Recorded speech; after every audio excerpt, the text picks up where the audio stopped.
Hello friends, మనం ఈరోజు ఈ స్టోన్స్ని కటింగ్ కోసం తెచ్చాము. చిన్న బజార్, నెల్లూరు చిన్న బజార్కి. ఇది కటింగ్ చేసిన తర్వాత ఎట్లా ఉంటుంది అనేది స్టోన్స్ చూడాలి. కటింగ్స్ కోసం మనం తెచ్చాము ఇప్పుడే అనమాట. ఈ స్టోన్స్ ఆల్రెడీ మీరు చూస్తున్నారు. చూద్దాం కటింగ్ అయిన తర్వాత ఎట్లా ఉంటాయో. మనం కటింగ్ షాప్ దగ్గరికి అయితే వెళ్తున్నాము. చూడండి, కటింగ్ షాప్ కాడికి వచ్చాను.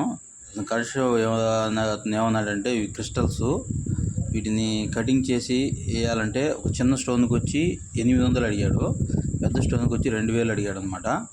కట్ చేసిన తర్వాత ఇలా వస్తాయి ఆ స్టోన్స్. దానికి స్టోన్స్కి అయితే వాల్యూ లేదు, కానీ నేను చేసిన దానికి మాత్రం కూలీ 800 అవుతుంది. చిన్న స్టోన్ అయితే, పెద్ద స్టోన్కి అయితే 2000 అవుతుంది అన్నాడు. సరే, క్రిస్టల్కి 2000 పెట్టి మనం కటింగ్ చేయించడం అవసరమా అని చెప్పి మనం వద్దుకొని వచ్చేసినాము. కానీ చాలా కాస్ట్, 800 అంటే చాలా కాస్ట్. 800, 2000 అంటే. అది మన ఏదైనా ఒక స్టోన్ చేసుకొని లాకెట్ కానీ వేసుకుందాం, బాగా షైనింగ్ కూడా అని చెప్పి ఆ స్టోన్స్ తెచ్చాను నేను. కానీ ఏదైనా చెప్పిన రేటుకి నాకు గుండె జారిపోయింది. అంత కాస్ట్ పెట్టి క్రిస్టల్ స్టోన్ కటింగ్ చేయడం ఎందుకు?